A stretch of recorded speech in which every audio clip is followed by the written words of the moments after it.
Hello, my name is Dr. Cameron Jones, and thank you for tuning in to this week's live stream. I'm doing it from the lab. This is where I spend a lot of my time for a couple of reasons.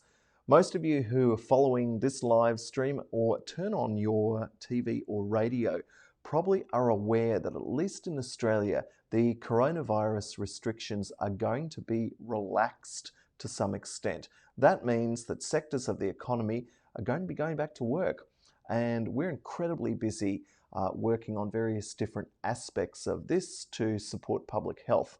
And so therefore my normal quite lengthy live streams each week are going to be a little bit shorter, and we're kicking off with this one, which is also unfortunately a little bit late.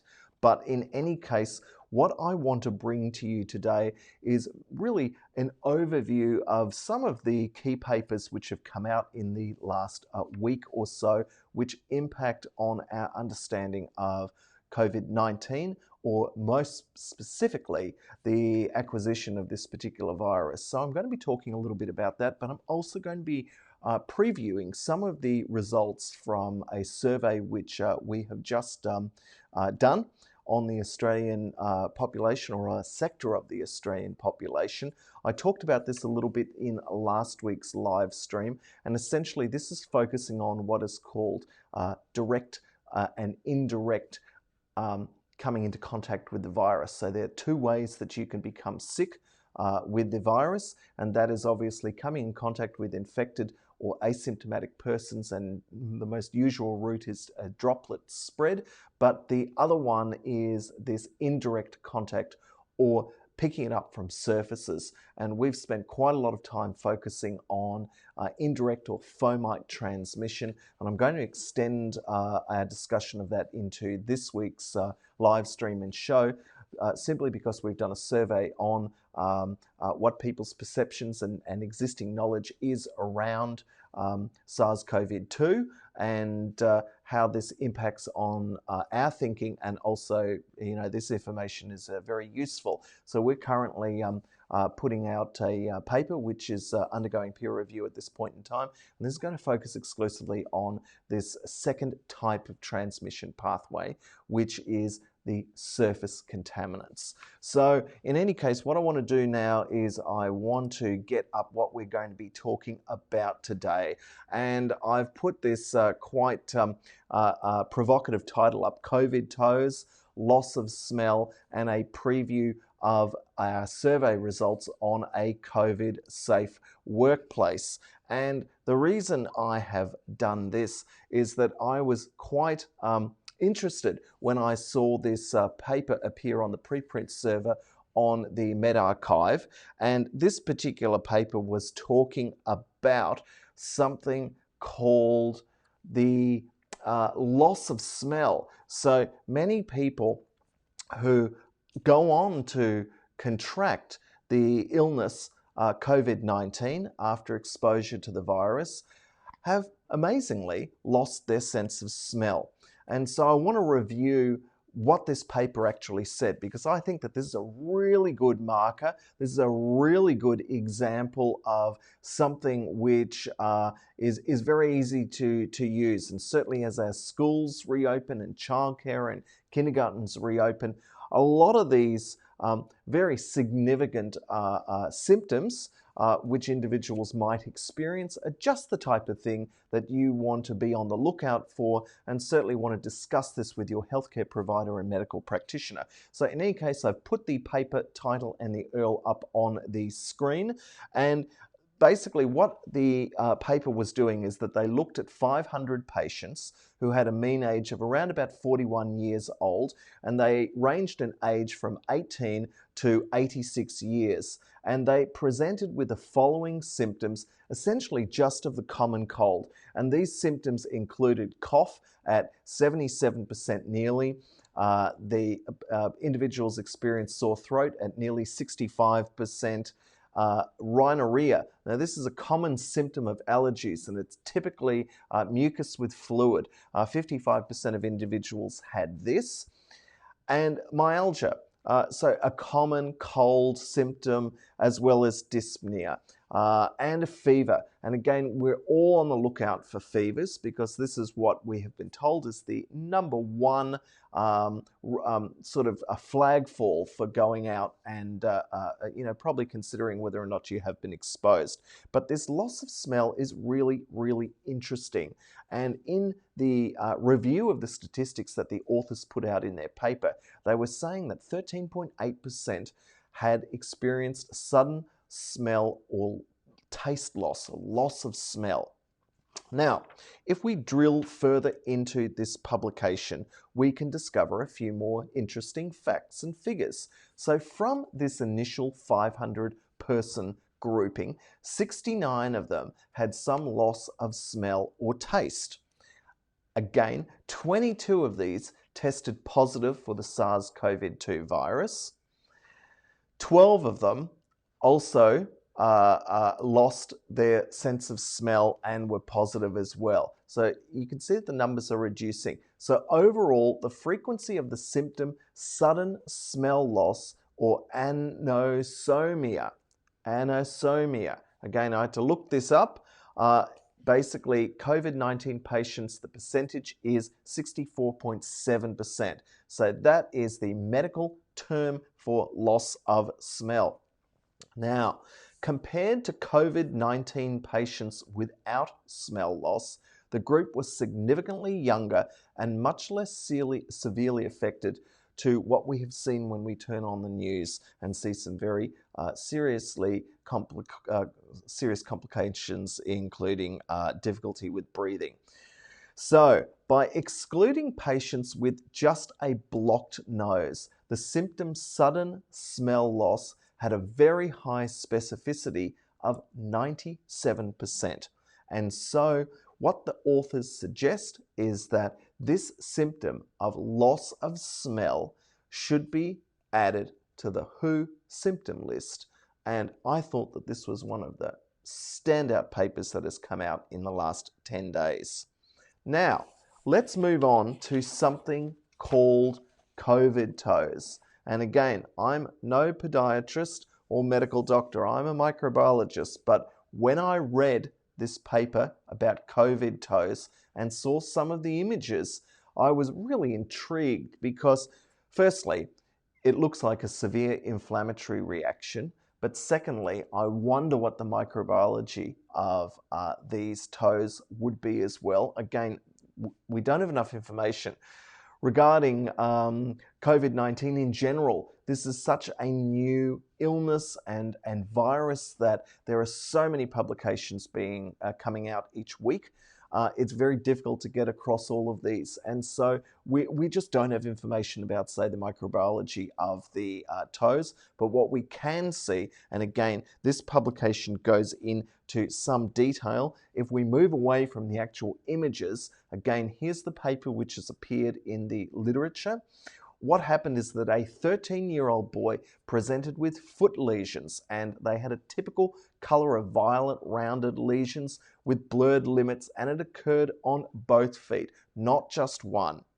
And again, you can see a pattern here. I'm focusing on symptoms which are affecting young people in general, which are the loss of smell or taste, and also these COVID toes, or these quite significant and obvious signs. Now, again, the academics ensured that the child had not taken any drugs, so that this was not a drug reaction. And essentially, after the appearance of the discoloration to the feet, 2 days later, the child began to experience the symptoms of fever, followed by muscle pain, headache, intense itching and burning of the feet. Eventually, these lesions self-healed. And this is really, really interesting. However, during the problem period of the high fever, the patient was unable to wear shoes, and the symptom appears to be quite localized to the feet, and it is characterized by these red to blue colored toes. And I think that this is just fascinating because, again, as I said, these are new symptoms And there's a lot to be learnt from this, and I'm sure a lot of publications are going to be coming out talking about this localized inflammatory reaction.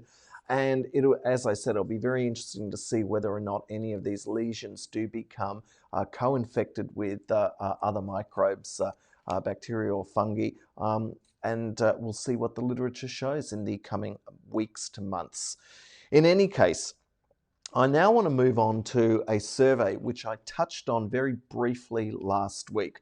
And essentially, this is a publication which I have just submitted. And basically, this is regarding the implications of environmental surface testing and COVID-safe awareness and the implications with regard to restrictions in movement being lifted and what we should be considering about the built environment.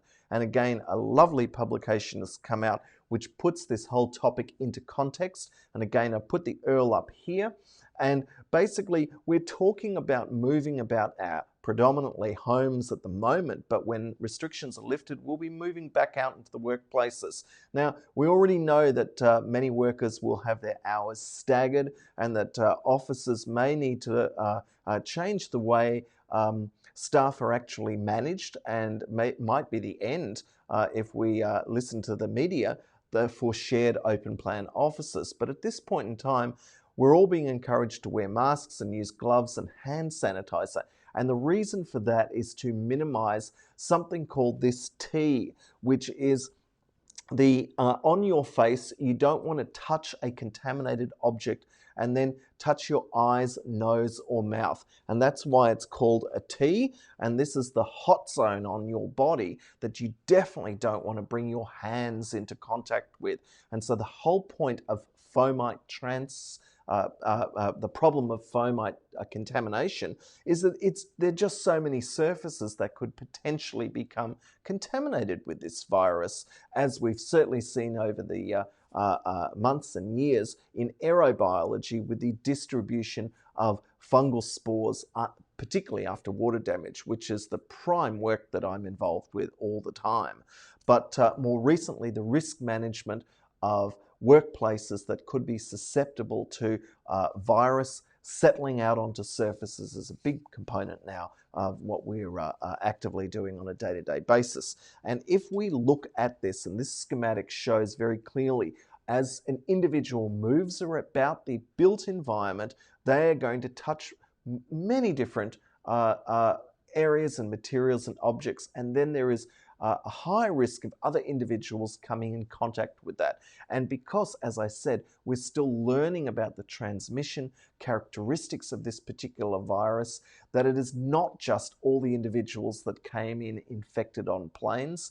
There's a large percentage of asymptomatic persons which could be shedding virus which is picked up by others. And that's what I really want to focus on. So and again, I'm not going to jump the gun because, as I said, my publication is under peer review at this point in time, but I'm just cherry picking a couple of from the 25 questions that I polled a test group here in Australia about.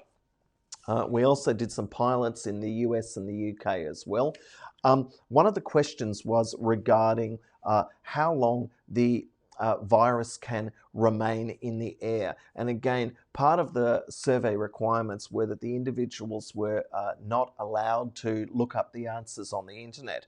But what is very interesting, and what was actually quite good to see, that the general knowledge of virus, certainly the SARS-CoV-2 virus, at least for airspace contamination, was reasonably good. And you can see that the dominant peak here was between the 1 to 3 hour. And this was the question that I asked about the viability of the virus in droplets when they have been expelled from a symptomatic or an asymptomatic person. How long can they remain suspended in the air? And there is a lot of modeling being done in the scientific literature.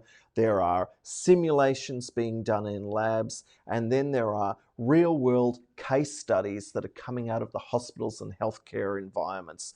And the study or my study has picked up the fact that the Australian population is quite accurately determining that the viability of the virus in the air is at least 3 hours. A lot of people actually just didn't know. So that is a very important fact as well. And some people thought that the virus became inactive quite quickly.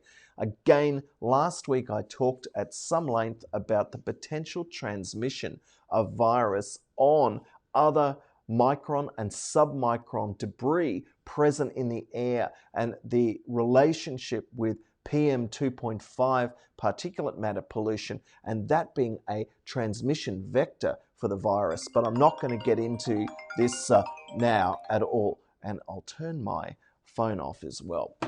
Now, if we move on to the next question, how long can the SARS-CoV virus remain viable on surfaces? Now, this is really, really interesting because this is what I wanted to drill into in my survey, and I've got some great data, which again, as I said, is going to be in the literature, and as soon as this is accepted for publication, I'll be talking about it here very quickly soon after. And one of the key facts here is that the Australian public were suggesting, and certainly suggesting, that the virus could remain active for 1 to 5 days. Now, that was the dominant percentage, and in a sense, that's a little bit wrong, because there's lots of evidence in the academic literature that the virus can remain active for a lot longer than these 1 to 5 days. And some of the points that I'd like to make in support of that is the fact that viable virus, that is, virus which can cause an infection in another group of cells, have been swabbed from the surface of the external side of a face mask for up to 7 days. Certainly what we know in the emergent literature of wastewater testing, or testing for fecal contamination, that many people shed the virus in their feces. And there have been some concerning publications that have come out in the last week or so that have been showing that viable or viruses shed even after people are unable to get a viable, or unable to swab successfully to get a positive result from the nasopharyngeal swab, that out of the feces that the SARS-CoV virus remains detectable up to 30 days. And there are some other publications that are suggesting that it's a bit less and some a little bit more. And so this is a really interesting fact which I wanted to highlight, and I will go into much greater detail in print when this comes out. In any case, why am I doing this? Well, the reason why I am doing this is that we are about to head into the next phase, and this is, in a sense, termed various different things, but it is the post-COVID reopening. So the initial government response was to isolate and quarantine. Now we're slowly going to relax those conditions, and we need to be thinking about what to expect when this all occurs. And so hence why I chose to focus on not so much microbiology this week, but I wanted to talk about these really, really interesting and memorable symptoms such as COVID toes or loss of smell, and how that can potentially be used. And I wanted to focus on young people because schools are eminently probably about to reopen, and this issue, as we know, that the virus is transmitted by close contact, but definitely fomite and surface contamination is a risk, and that because the schools are going back, we really need to be well aware of these things and be very careful of the T-zone and be mindful of the fact that the virus can remain extractable and swabbable, if you like, to show a positive result on using molecular testing techniques from the feces, certainly for 20 to 30 days after people have shown a negative result.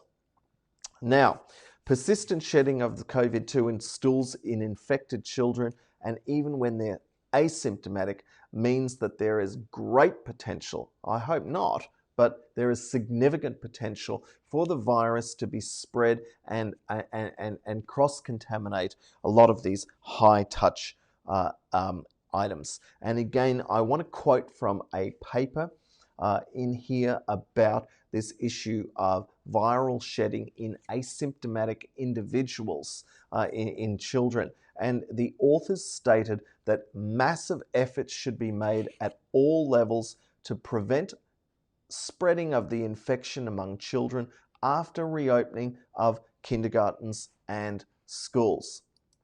So that's all I wanted to say as part of this week's live stream. Really, it is a risk awareness episode today, and the key take-home messages are the T-zone. Be mindful, that's why you're using hand sanitizer and perhaps face masks still. Be aware that the things that you touch, you don't know whether they're sanitary. And if there is this big potential for fecal cross-contamination of everyday items, certainly the literature in swabbing of the healthcare environment has shown that patient rooms with people who have been diagnosed with COVID, there's a very high percentage of high-touch areas that end up having persistent viral levels, which are detectable with swab testing. In any case, once our paper undergoes a successful peer review, I will post all the details from the survey here because it's some very useful information. In any case, I am going to get back to work, and I will talk to you next week. Bye for now.